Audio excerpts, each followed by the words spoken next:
Assalamualaikum warahmatullahi wabarakatuh. Jumpa lagi di channel Dioseta Story. Apa kabar teman-teman semua? Semoga kalian dalam keadaan sehat selalu, panjang umur, bahagia selalu, dan sukses selalu. Pada kesempatan kali ini saya akan menceritakan sebuah kisah yang berjudul Keris Benggolo Ireng. Cerita ini ditulis oleh Dioseta. Buat kalian semua yang ingin membaca langsung ceritanya, kalian bisa kunjungi link Twitternya yang sudah saya sediakan di kolom deskripsi. Dan buat kalian semua yang baru bergabung di channel ini, silahkan klik tombol subscribe dan tombol loncengnya, agar kalian tidak ketinggalan cerita terbaru dari kami. Dan bagaimana keseruan kisah ini, kita langsung saja menuju ke ceritanya. Bagian 1, Lilin Tengah Malam.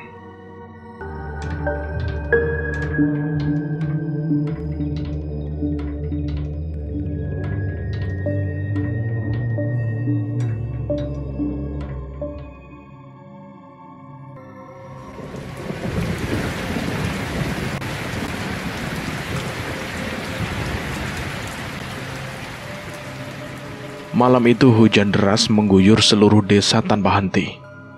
Kilatan petir menggelegar, sesekali memendarkan cahaya ke dalam rumah melalui jendela. Aku terbangun oleh sebuah mimpi aneh yang sulit untuk aku jelaskan. Sebuah mimpi yang menunjukkan bahwa bapak, ibu, dan mbahku datang kepadaku dalam wujud pocong dengan wajah yang sudah membusuk dan penuh dengan belatung. Aku memutuskan untuk keluar dari kamar dan mengambil segelas air putih dari pawon untuk menenangkan diriku. Tapi anehnya, suasana rumah kali ini benar-benar berbeda dari biasanya. Bukan lampu-lampu bolam kuning yang biasanya itu menerangi ruangan-ruangan saat malam, melainkan malah lilin-lilin yang dipasang secara teratur yang terlihat menerangi ruangan ini. Tidak hanya itu, aku mencium bau kemenyan dan aroma kembang seperti yang sering aku rasakan di pemakaman. Bapak! Ibu! Aku mencoba memanggil kedua orang tuaku dengan suara yang gemetar untuk mencari tahu apa yang sedang terjadi di rumah ini. Sayangnya, hanya suara kilatan petir yang kembali menjawabku. Dar! Aku terus berjalan mencari tahu, hingga terhenti di ruangan belakang. Ada sebuah pintu di sana. Sebuah pintu yang aku tidak pernah tahu bahwa pintu itu pernah ada. Dulunya posisi itu selalu ditutup oleh lemari jati besar dan megah, yang sekarang sudah berpindah tak jauh dari posisi sebelumnya. Aroma kemenyan itu tercium semakin jelas, dan lagi cahaya terang dari beberapa lilin juga terlihat di sana. Sebuah perasaan yang aneh menyelimuti pikiranku. Namun aku masih ingin memastikan apa yang sedang terjadi di rumah ini. Mimpi. Ini pasti mimpi. Setidaknya itulah harapan yang aku rasakan saat memasuki ruangan ini. Karena sudah jelas aku tidak akan pernah percaya dengan apa yang aku lihat. Di ruangan itu, ibu tergantung terbalik tanpa sehelai benang pun, dengan darah yang tidak berhenti mengalir dari setiap lukanya itu. Aku mencari keberadaan wajahnya, namun saat kutemukan, bola matanya sudah tidak lagi ada di tempatnya. Di sebelahnya juga tergantung jasad Mbak Yuku, kakak perempuanku, dengan nasib yang sama, dengan darah yang menggenang di bawahnya. Dan orang yang melakukan itu adalah bapak. Bapak berdiri di hadapan ibu dan Mbak Yu dengan tawa terselak-selak yang terdengar aneh, bersama darah yang membasahi hampir seluruh tubuhnya. Di belakangnya samar-samar terlihat sosok makhluk besar dengan wajah yang sama sekali tidak menyerupai manusia. Sosok makhluk bermata besar dengan taring yang panjang, jauh melebihi dari mulutnya, sedang menjilati darah di tubuh bapak. Kulitnya hitam gosong bersama kuku yang tajam dan lidah yang menjulut, seolah tidak mampu tersimpan di mulutnya. Saat itu, aku tidak mampu bergerak dengan semua pemandangan yang tersaji di hadapanku. Terlebih lagi, Kejadian itu disaksikan oleh berbagai makhluk tak kasat mata yang memenuhi ruangan ini. Semua makhluk yang selama ini hanya sering aku dengar dalam cerita ataupun buaian seseorang, kini terpampang jelas di hadapanku. Makhluk berlilitkan kain kafan penuh noda darah, hantu perempuan yang melayang di sudut ruangan, hingga setan kakek tanpa wajah yang menyaksikan sambil merayap di dinding. Aku kembali menatap kepada Bapak. Raut wajahnya saat itu seolah terlihat bahwa ia adalah bagian dari sekumpulan makhluk-makhluk di situ. Dan saat salah satu dari mereka menatapku, aku merasa nyawaku dalam bahaya. Tubuhku gemetar dan kulitku memutih pucat. Lari. Sebuah angin berhembus mengantarkan sebuah kata yang memperingatkanku untuk lari. Dan sepertinya memang itu yang harus aku lakukan. Namun saat baru saja aku mencoba berdiri, Bapak sudah menoleh ke arahku. Di tangannya tergenggam sebuah keris. Iya, sebuah keris berwarna hitam dengan ukiran emas yang indah. Sayangnya, keindahannya sudah sangat ternodai oleh darah ibu dan Mbak Yu. Di tengah kebingunganku, angin dari badai di luar itu menghempaskan pintu rumah hingga terbanting terbuka dengan keras. Brak! Sekuat tenaga aku berlari ke arah pintu itu, ke arah hujan badai petir yang sudah semalaman mengguyur seluruh desa. Indira, tunggu. Ini bukan Bapak. Terdengar dari belakang suara Bapak yang berbicara dengan suara gemeter. Aku sempat ragu untuk berlari, namun sayup-sayup aku mendengar suara dari ruangan itu. Bunuh anak itu juga. Semua harus mati. Jangan ada yang tersisa. Suara itu terdengar bergantian, seolah memaksa Bapak untuk membunuhku. Lari, dan jangan berhenti hingga hujan reda. Suara angin tadi terdengar lagi, dan kali ini aku memantapkan diri untuk berlari ke dalam derasnya hujan, meninggalkan Bapak di tempat itu. Sesekali terdengar suara sosok yang mengejarku, namun aku tidak peduli. Aku berlari dan terus berlari. Di tengah kelelahanku, samar-samar aku menyaksikan puluhan sosok makhluk tak kasat mata memandangiku dari setiap sudut-sudut desa. Namun aku teringat akan suara berbisik tadi dan terus berlari hingga hujan ini berhenti. Semua ini jauh di luar akal sehatku. Baru saja semalam, aku, Ibu, Mbak Yu, dan Bapak makan malam bersama dan menghabiskan waktu untuk bercerita. Dan saat ini, semua berubah seperti neraka. Apa yang merubah Bapak hingga sampai seperti itu? Sebuah keris. Di genggaman Bapak ada sebuah keris yang memancarkan kekuatan hitam. Aku teringat sebuah kejadian di mana kedua pamanku memperebutkan kepemilikan keris yang digenggam oleh Bapak itu. Sebuah keris warisan keluarga kerajaan yang turun-temurun. Entah bagaimana ceritanya, selalu dimiliki oleh keturunan keluargaku. Konon menurut cerita, keris itu mampu menaikkan derajat pemiliknya dan memberikan kesaktian. Perebutan pusaka itu mengakibatkan perang santet antara kedua saudara Bapak. Istri dari Pak D sampai kehilangan penglihatannya, sedangkan anak dari Pak D, Yarto, kehilangan kewarasan sampai bertingkah seperti orang gila. Hal ini membuat Bapak sebagai anak tertua yang sebenarnya tidak berniat dengan pusaka itu, mengambil alih kepemilikan pusaka itu hingga nanti salah satu dari kedua saudaranya ada yang mau mengalah. Apakah kejadian ini ada hubungannya dengan hal itu? Apakah dengan kedua pamanku? Atau apakah ini ada kutukan dari keris itu?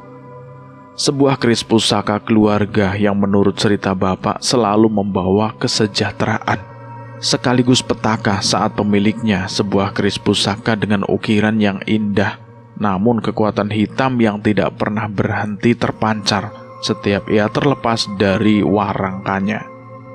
Sebuah keris yang kami sebut dengan nama keris Benggolo Ireng.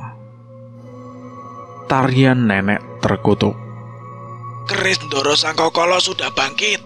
Banjir darah sudah tidak bisa dihindari. Seseorang, entah pria atau wanita, aku melihatnya dengan samar-samar. Ia mengatakan hal itu di dalam mimpiku sebelum akhirnya tersadar dan terbangun di sebuah rumah kayu tua dengan kain basah yang menempel di dahiku. Tubuhku lemas. Aku menyentuh leher dan dahiku dan mendapati hawa panas dari sentuhan kulitku. Sepertinya aku demam semalam, tapi ini di mana? Aku mencoba untuk berdiri, namun tubuhku terlalu lemah.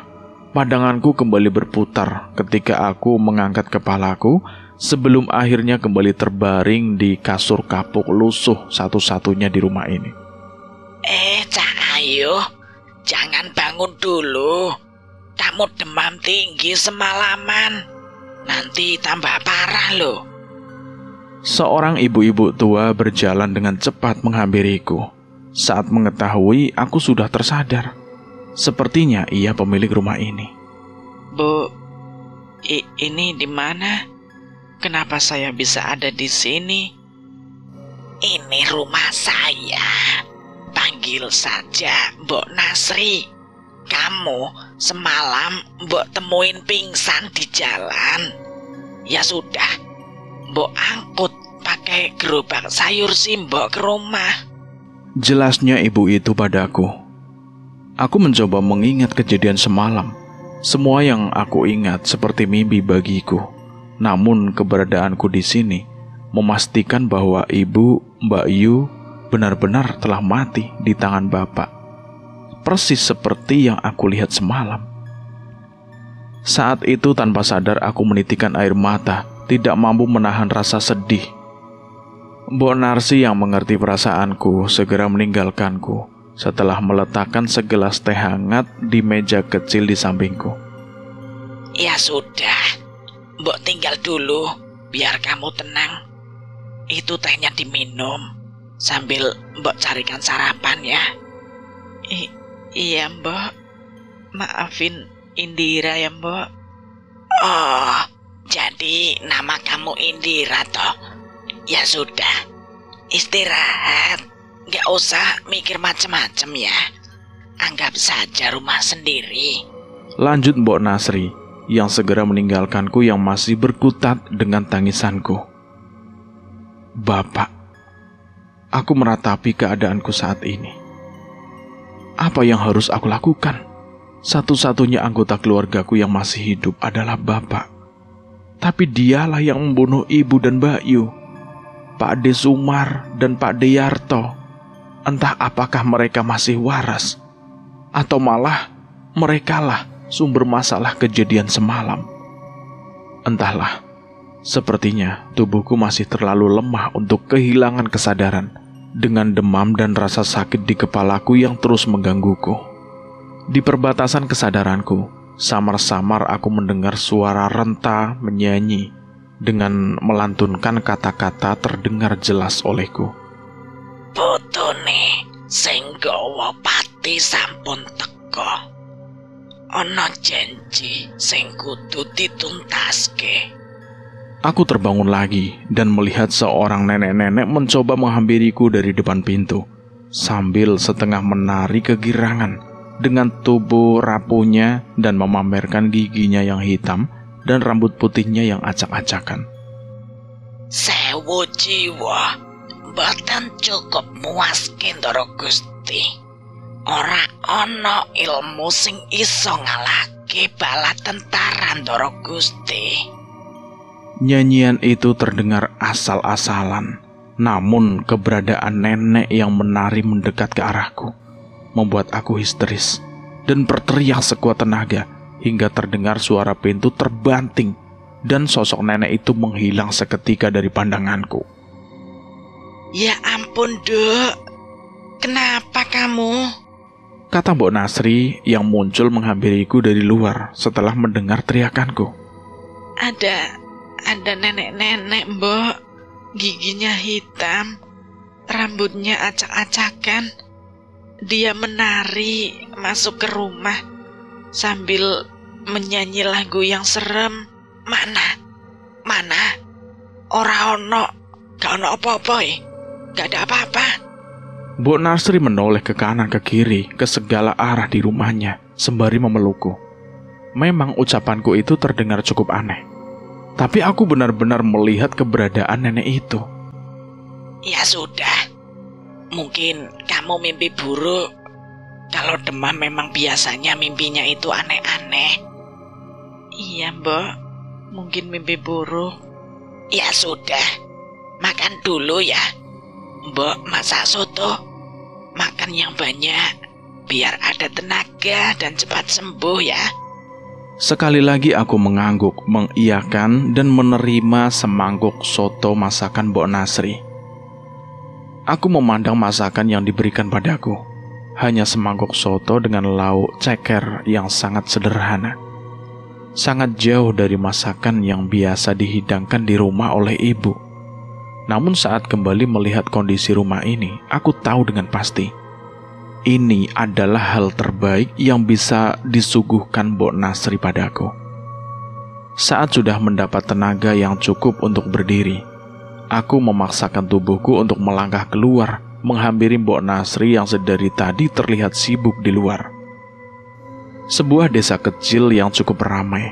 Warga desa terlihat berlalu lalang dengan kepentingannya masing-masing. Mbak, itu cucunya? Tanya seorang ibu yang sedang asik memilih sayuran yang digelar oleh Mbok Nasri di meja kayu yang sudah rapuh di depan rumahnya. Enjeh Bu, namanya Indira. Ayu toh? Ucap Mbok Nasri, menoleh sekilas ke arahku. Iya Mbak, wajar kok. Mbaknya juga ayu. Balas ibu itu yang segera menyelesaikan belanjanya dan meninggalkan kami dengan melemparkan senyuman. Aku membalas senyum ibu itu dan menghampiri Mbok Nasri. Mbak, aku bantuin ya. Nggak usah repot-repot, Nduk. Mbok sudah biasa. Memangnya kamu sudah sehat? Aku mengangguk, sembari mengambil kantong kresek yang tergantung di bawah meja dan membantu pembeli memasukkan belanjanya yang telah dihitung oleh Mbok Nasri. Matur suwun ya, Mbak. Maaf sudah ngerepotin. Nanti kalau sudah benar-benar sehat, Indira langsung pamit. Ucapku yang merasa tidak enak sudah merepotkan Mbok Nasri yang menolongku. Ya ampun, Dok. Jangan buru-buru toh. Kamu tinggal di sini dulu juga nggak apa-apa. Mbok itu tinggal sendirian loh. Senang banget kalau ada yang menemenin. Ucap Mbok sambil mengelus-elus punggungku. Aku menatap mata Mbok Nasri dan melihat kekecewaan dari matanya saat aku mengucapkan kata pamit tadi. Sepertinya Mbok benar-benar senang ada yang menemaninya di rumah. Beneran, Mbok, tidak apa-apa? Tanyaku dengan suara yang agak gemetar saat teringat bahwa aku tidak tahu harus kemana setelah ini. Benar, Dok. Sudah, tinggal di sini saja dulu, nggak apa-apa. Tapi ya mohon maaf, rumah Mbok itu begini adanya. Malah lebih pantas disebut gubuk. Nggak masalah, Mbok, nggak apa-apa. Kalau boleh, saya izin tinggal di sini sampai saya tahu harus kemana. Mbok Nasri menatap ke arahku dan sekali lagi mengelus punggungku. Iya, Nduk, iya. Anggap saja rumah sendiri ya. Mbok nggak tahu masalah apa yang kamu hadapi. Tapi kamu bebas tinggal di sini selama apapun lah. Balas Mbok dengan wajah yang penuh perhatian. Lewat tengah hari, dagangan si Mbok sudah habis terjual dan hanya tersisa sayur-sayur yang tidak layak untuk dijual. Memang sedikit lebih lama daripada pedagang sayur yang berjualan di pasar.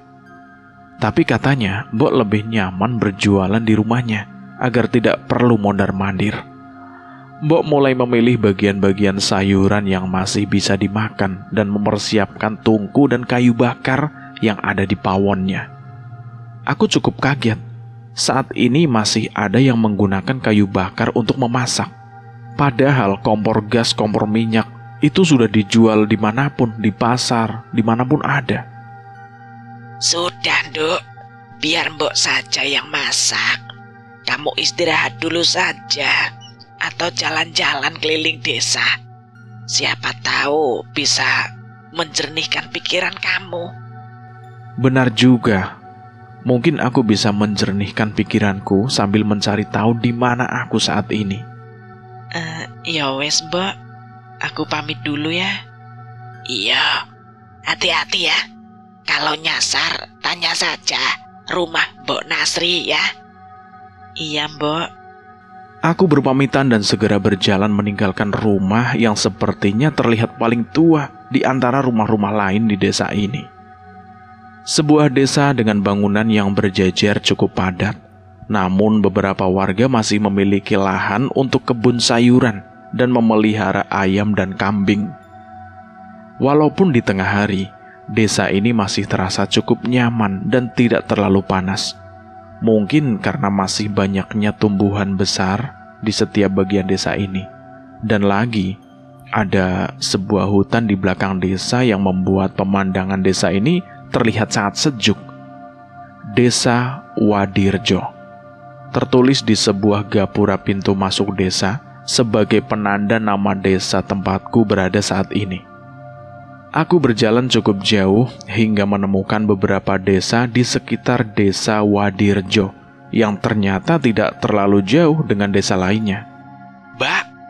Mbak bukan orang desa sini ya? Tiba-tiba terdengar suara seorang anak laki-laki bersarung yang sedang menuntun sepedanya yang penuh dengan rumput pakan ternak. Bukan, saya cucunya Mbok Nasri. Oh, Mbok Nasri toh. Aku kok baru tahu toh kalau Mbok Nasri itu punya cucu ayu yo. Aku hanya membalas dengan senyum. Lagi pula aku harus membalas apa ucapan iseng dari seorang anak desa yang kebetulan lewat itu. Ya wes, Mbak. Kalau mau butuh apa-apa, mampir ke rumah saya saja ya, di Gang 7. Yang ada kambingnya itu ya. Pasti saya bantu kok. Ucap bocah itu yang ternyata ramah, tidak seperti prasangkaku barusan. Oh, iya. Ngene, Mbak. Kalau sudah malam, jangan main ke hutan ya. Katanya kalau malam di sana ada nenek-nenek yang mukanya serem. Ucapnya yang segera pergi meninggalkanku tanpa menjelaskan maksudnya. Nenek? Saat itu juga aku teringat sosok nenek yang menari memasuki rumah Mbok pagi tadi. Seketika perasaanku menjadi tidak enak. Angin dingin bertiup menghembus ke leherku. Saat itu juga aku memutuskan untuk kembali ke rumah. Mbak, aku mulai. Ucapku sembari masuk ke dalam rumah yang sudah dipenuhi aroma masakan yang menggoda. Wah, sop ceker ya, Mbok? Ucapku yang mencoba menebak aroma hidangan yang disiapkan oleh si Mbok. Iya, ini sebentar lagi mateng. Sana mandi dulu. Mbak udah nyiapin air panas. Iya, Mbok. Matur suwun. Balasku yang memang sudah merasa gerah setelah beberapa kali melewatkan waktu mandi karena sakitku tadi. Di kasur aku sudah melihat sebuah kain jarik dan handuk yang sudah disiapkan oleh si Mbok. Dari benda ini, aku bisa menyimpulkan bahwa kamar mandi si Mbok merupakan bangunan semi permanen dengan beberapa bagian yang terbuka. Jadi aku harus mandi sambil tetap menggunakan jarik ini. Ini seperti saat aku mampir ke rumah Mbah saat aku kecil. Aku segera mengenakan jarik dan memasuki kamar mandi di belakang rumah yang hanya terbuat dari papan dengan lantai semen yang sudah berlumut. Di sisi temboknya ada keran dan sebuah kendi tanah liat untuk menampung air. Di atasnya menggantung lampu bohlam kuning yang menyala redup. Gayungnya pun masih sangat kuno dengan menggunakan tempurung kelapa yang diikat ke sebatang kayu. Namun airnya terlihat begitu jernih, yang membuat aku tidak sabar untuk menuangkan ke kepalaku.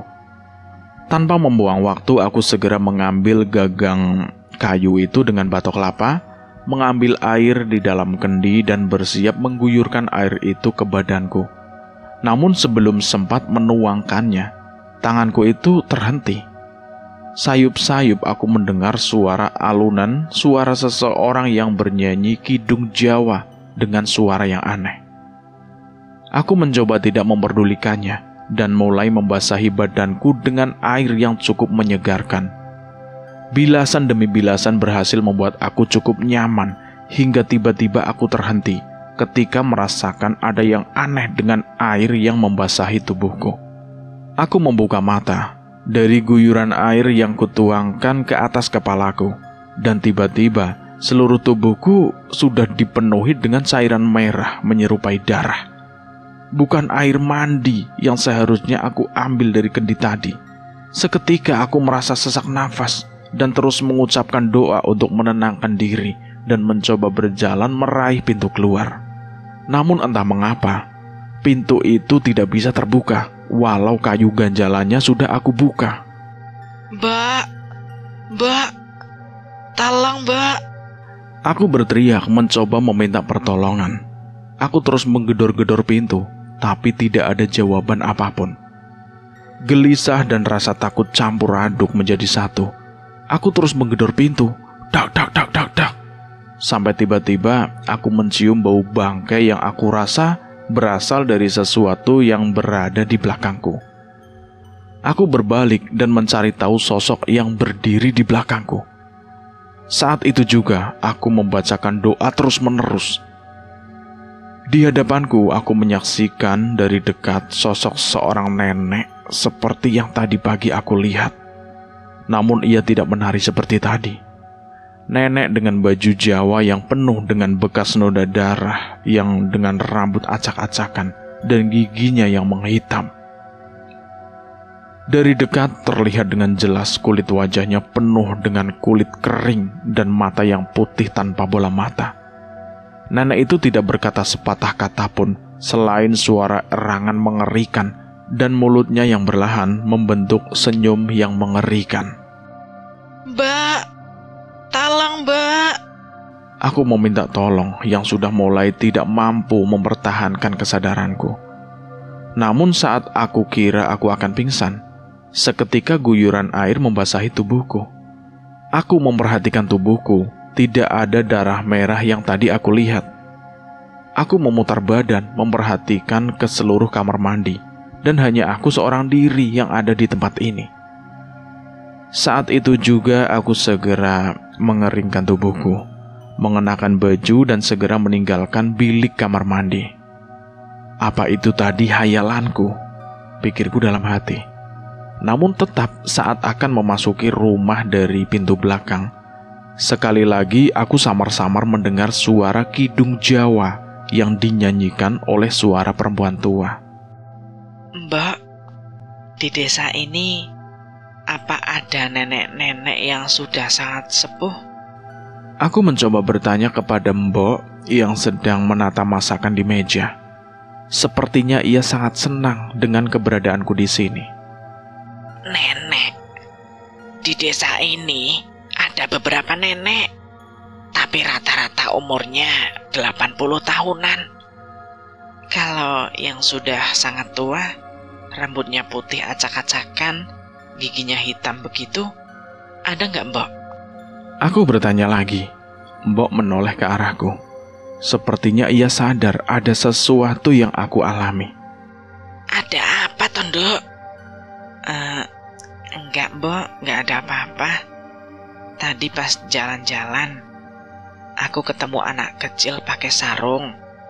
Katanya jangan ke hutan malam-malam, bisa ketemu nenek-nenek serem. Oh alah, bocah itu lagi. Enggak ada kok. Itu bercandaan dia saja. Tapi dia ada benarnya. Jangan ke hutan malam-malam, bisa kesasar nanti.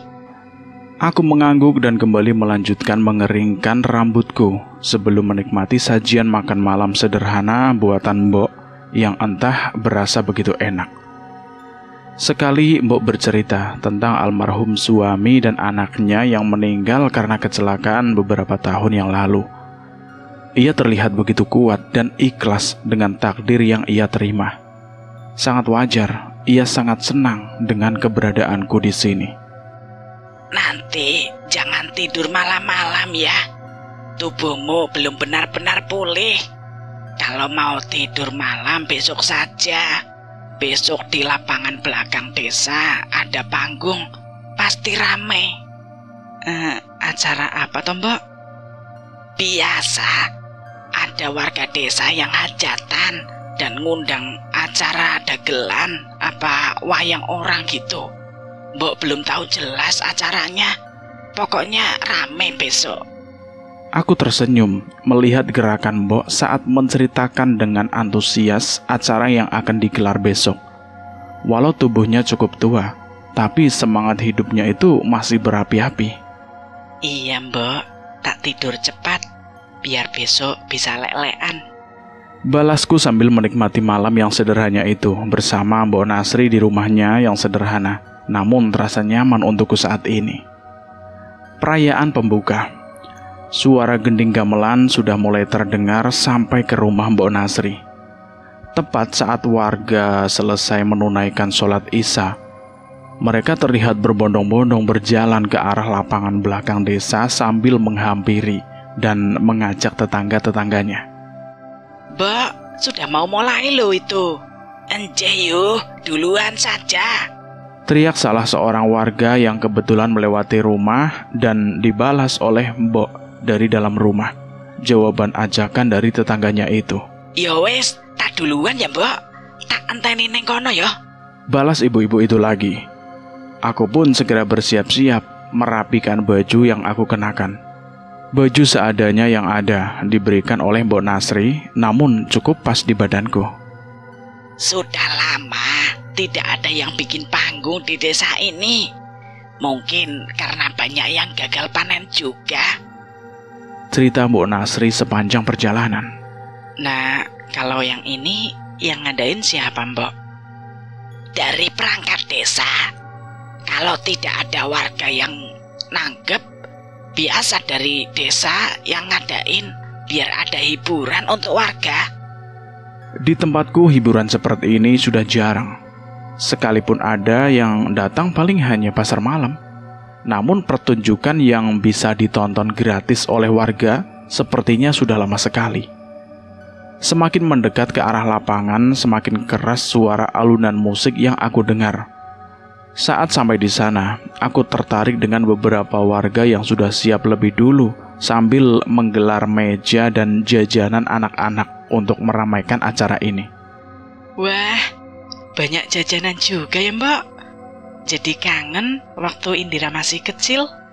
Aku jadi semangat saat melihat suasana di tempat ini. Seorang bapak tua memarkirkan sepedanya dengan memajang permen di sebuah batang yang dibentuknya sendiri dengan gula dan pemanas di sepedanya itu. Tukang bakso yang tadi pagi aku lihat berjualan berkeliling di desa, kini memarkirkan gerobaknya di sebelah penjual mainan bambu yang dikerubuti oleh anak-anak. Ini si Mbok ada uang. Sana kalau mau jajan. Aduh, Mbok, gak usah, gak apa-apa. Sudah, gak apa-apa. Gak lengkap kalau kesini tapi gak jajan. Si Mbok memberikan selembar uang padaku, layaknya memberi uang jajan kepada anaknya. Si Mbok dengan sumringahnya memberikan uang itu padaku.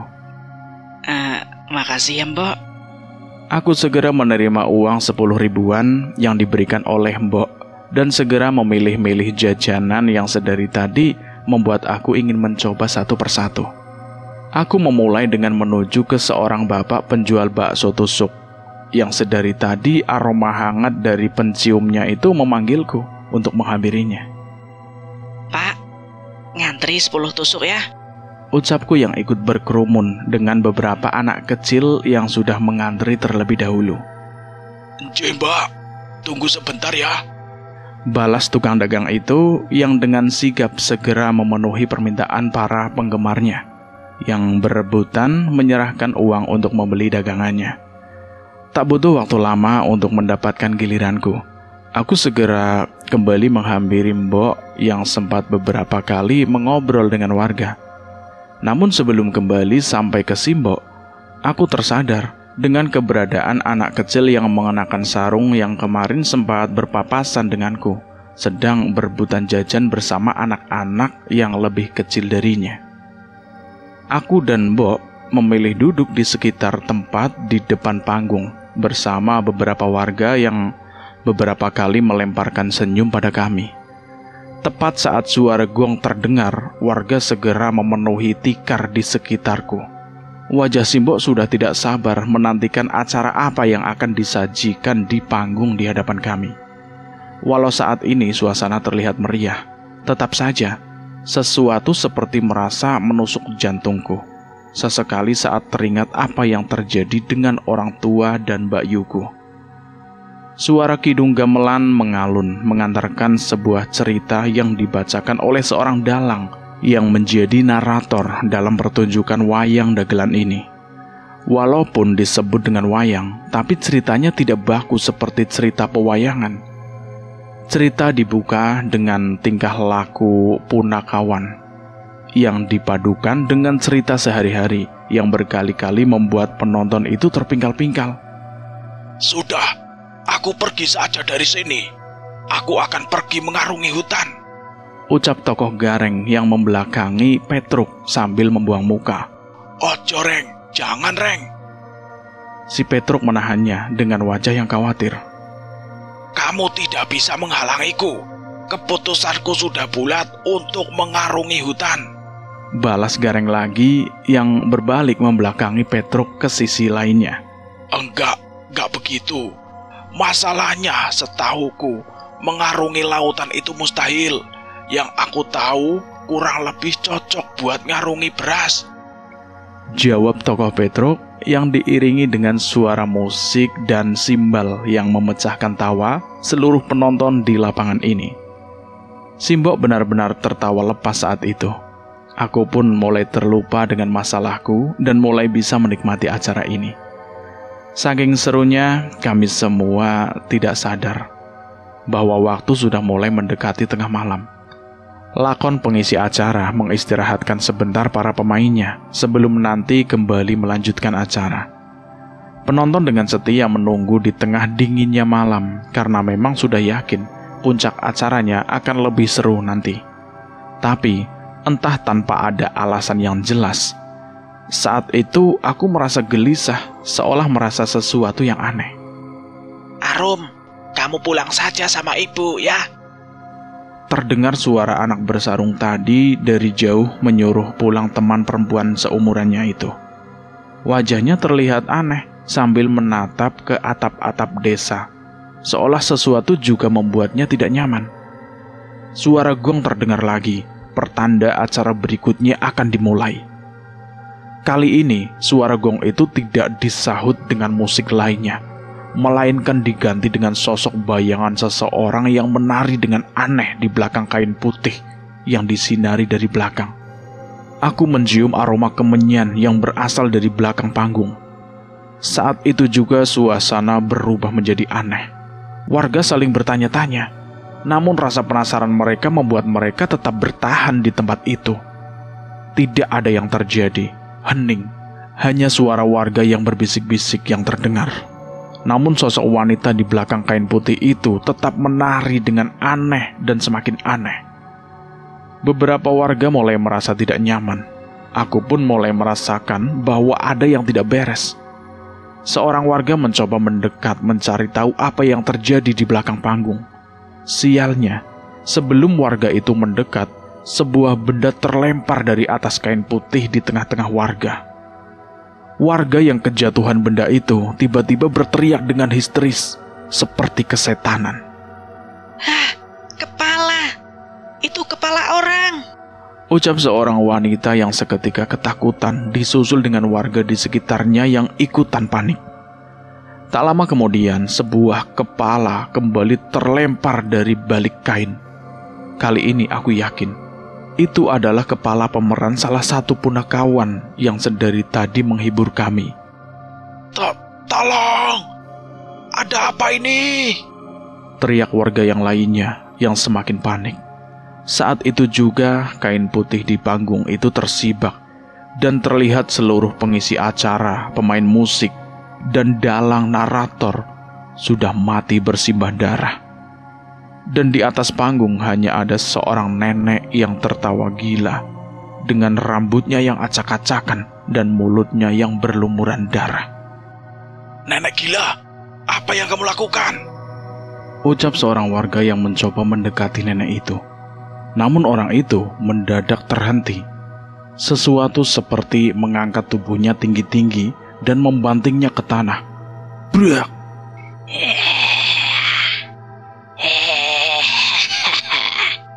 Suara itu terdengar dari nenek itu yang masih menari-nari sambil tertawa di panggung di atas mayat-mayat para pengisi pentas itu.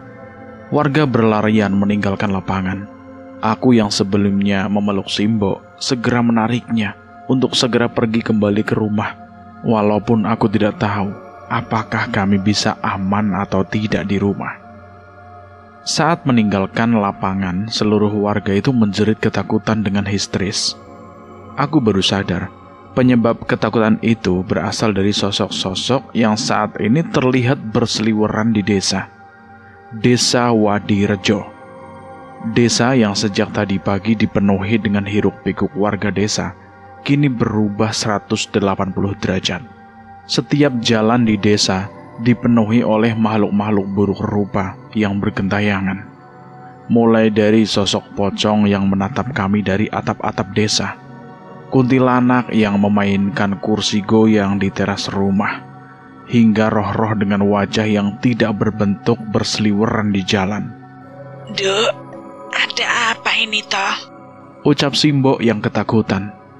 Aku tidak mampu menjawab apa-apa dan hanya bisa memeluk Simbo dan berjaga agar tetap dekat dengan warga lain. Butuh lebih dari 100 nyawa untuk kebangkitan Doro. Terdengar suara nenek yang berjalan tertatih menghampiri warga desa dari belakang. Pemandangan saat itu terlalu mengerikan. Di hadapan kami berkumpul berbagai macam demit yang menguasai desa. Dan di belakang kami datang seorang nenek gila yang aku duga adalah biang dari semua ini. Tunggu, nenek itu. Aku menyipitkan mataku dan mulai mengenali bahwa nenek itu adalah nenek yang terlihat saat aku sakit kemarin dan yang muncul di kamar mandi. Tidak, ternyata itu bukan halusinasiku. Aku bergumam dengan wajah yang semakin pucat. Tubuhku lemas, aku tidak tahu apa yang harus kami perbuat. Sampai tiba-tiba terdengar suara anak laki-laki yang berteriak. Kesini, desa sebelah aman. Ucap anak laki-laki bersarung yang melemparkan berbagai macam benda ke tanah bersama orang anak perempuan. Entah apa yang dilakukan, namun jalanan yang dilempari benda oleh mereka tidak didekati oleh roh di sekitar desa. Kami semua berlari mengikuti arahannya. Samar-samar aku melihat bibir anak itu terus membaca doa yang aku tahu adalah doa untuk menenangkan roh yang sudah meninggal. Terlihat raut muka takut di wajahnya, namun dia tetap memaksakan diri untuk memandu kami. Belum sempat meninggalkan desa, tiba-tiba aku dan Simbo yang berjalan dengan lambat dihadang oleh nenek tua gila itu yang tiba-tiba ada di hadapanku. Ayo ikut Eyang. Doro pasti seneng ketemu dengan kamu. Ucap nenek setan itu yang berjalan mendekatiku dengan tangan di belakang bersama berbagai makhluk yang mengikuti dirinya. Jangan ganggu Indira. Simbo berteriak yang mencoba mengusir nenek itu sambil melempar batu atau apapun yang ia temui. Aku menahan Simbo dan terus mengajaknya untuk kabur, namun terlambat. Sepertinya nenek itu sudah mengincar diriku. Mbak, kesini, lari.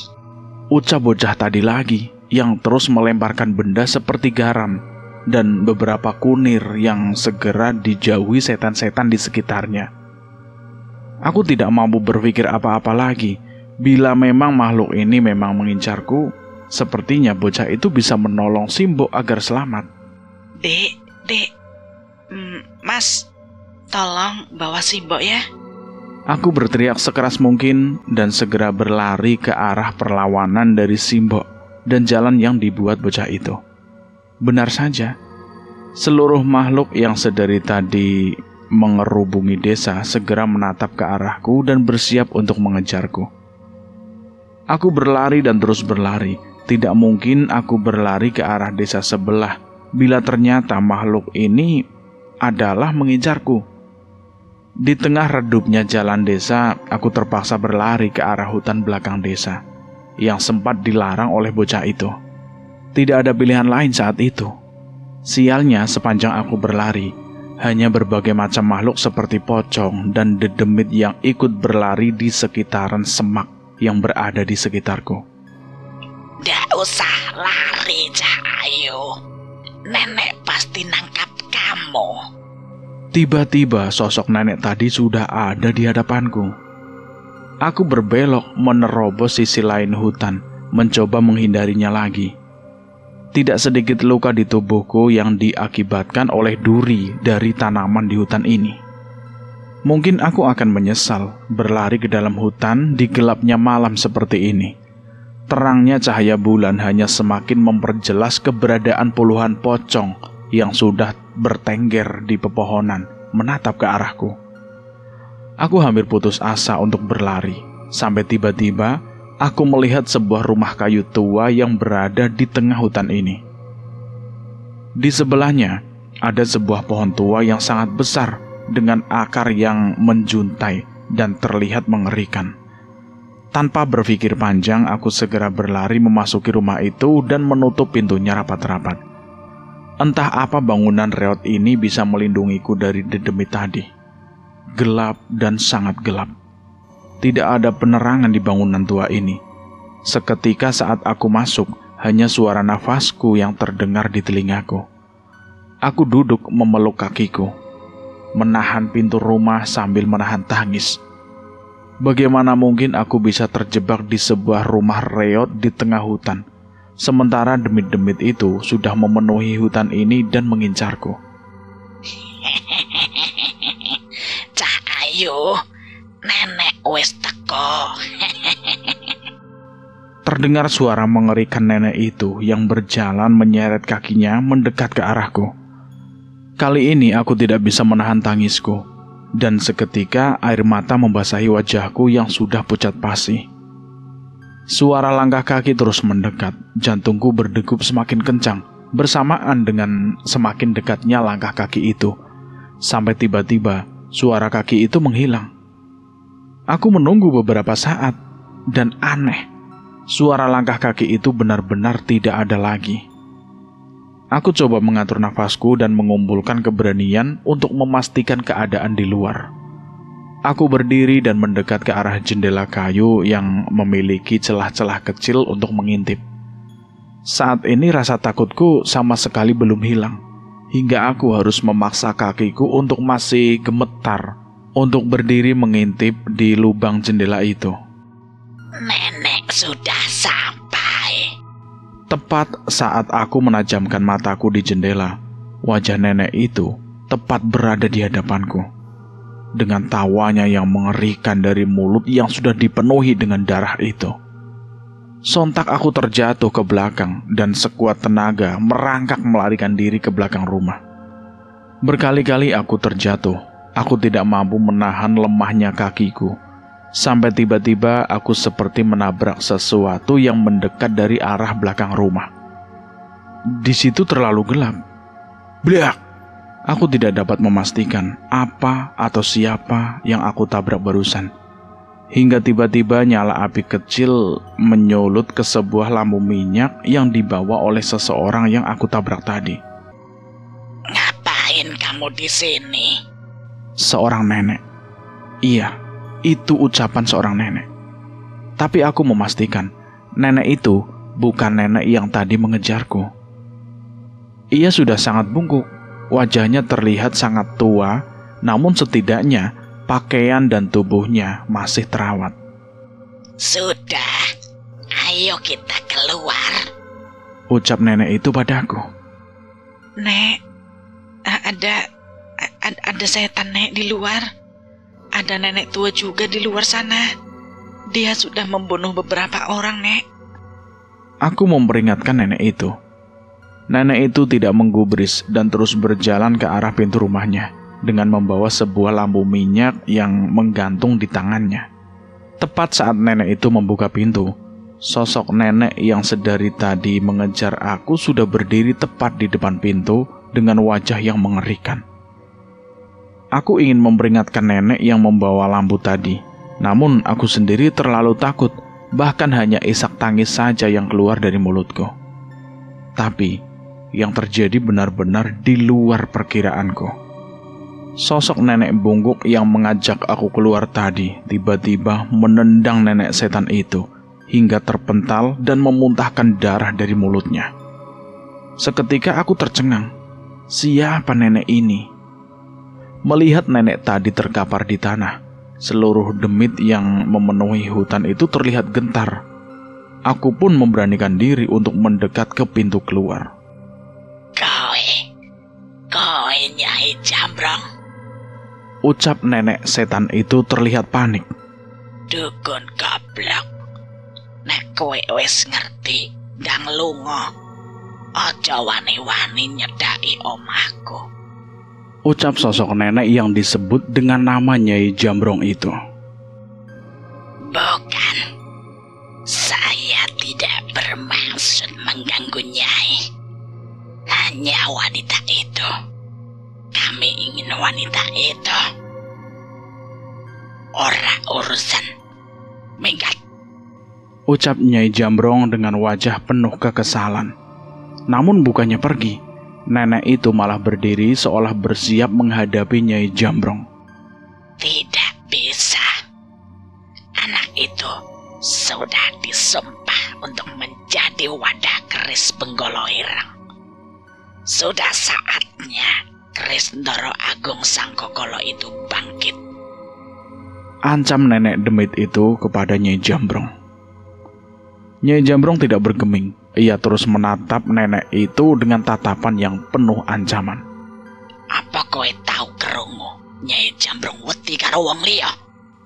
Ucap Nyai Jambrong dengan sombongnya. Jangan sombong.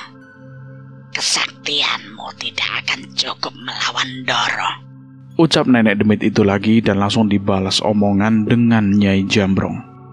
Memang tidak akan cukup. Tapi kalau hanya untuk memisahkan kepalamu dari tubuhmu, aku tidak butuh waktu lama. Seketika ucapan Nyai Jambrong membuat wajah nenek itu menjadi pucat. Tawa sombongnya yang sedari tadi meneror warga desa di sekitarnya itu menghilang. Urusan kita belum selesai. Jangan coba-coba melindungi wanita itu. Semua selir Ndara diutus untuk mengambil jantung wanita itu dan seluruh keluarganya. Tepat sesudah menyampaikan ancaman itu, nenek itu mundur dan setengah berlari, seolah ketakutan dengan sosok yang dipanggil Nyai Jambrong ini. Nyai, terima kasih. Tidak usah bilang apa-apa. Aku tidak menolongmu. Lambat laun, kamu pasti mati. Masalahmu terlalu besar. Aku tidak bisa berbuat lebih jauh dari ini, ucap Nyai Jambrong yang segera menutup pintu dari luar dan berjalan meninggalkan rumah di bawah pohon besar itu. Nyai tahu apa yang terjadi dengan saya? Apa saya tidak ada harapan untuk bisa selamat? Aku bertanya dan mengejar Nyai Jambrong yang sepertinya bergegas menuju desa. Saya tidak tahu. Keturunanmu sudah mengikat sumpah dengan sosok yang mengerikan. Tidak lama lagi akan ada bencana yang mengakibatkan banyak korban akibat sumpah itu. Terus saya harus bagaimana, Nyai? Sekalipun aku mati, bencana itu tetap akan ada kan? Kamu ikut saya. Cucuku kenal beberapa pemuda yang mungkin bisa membantu kamu. Seorang pemegang keris pusaka dan seseorang yang dipercayakan roh kera pelindung hutan Wanamarta. Aku terhenti mendengar ucapan Nyai Jambrong itu. Sekilas cara ia menceritakan kedua pemuda itu seperti sebuah dongeng cerita rakyat yang mustahil ada di zaman sekarang. Namun kejadian yang menimpaku beberapa hari ini tidak memberiku pilihan untuk mempercayai cerita itu. Memangnya mereka itu siapa, Nyai? Dukun? Nyai Jambrong menggeleng. Ia seperti sedikit tersenyum saat mengingat tentang pemuda itu. Sing siji jenenge bocah kethek, sing siji meneh celukane bocah asu. Aku sedikit tertegun mendengar panggilan aneh yang disematkan Nyai Jambrong pada kedua pemuda itu. Namun mimik mukanya yang berubah saat mengingat kedua orang itu sedikit meyakinkanku bahwa ada kesempatan bagiku untuk menghentikan tragedi yang dimulai oleh keluargaku melalui kedua orang yang ia ceritakan ini. Bagaimana menurut kalian tentang cerita ini? Kita akan melanjutkan ceritanya lagi di episode berikutnya. Terima kasih buat teman-teman semua yang sudah mendengarkan cerita ini. Semoga kalian sehat selalu, panjang umur, bahagia selalu, dan sukses selalu. Saya mohon maaf jika ada kesalahan kata. Saya pamit undur diri. Wassalamualaikum warahmatullahi wabarakatuh. Jagat Segoro Demit.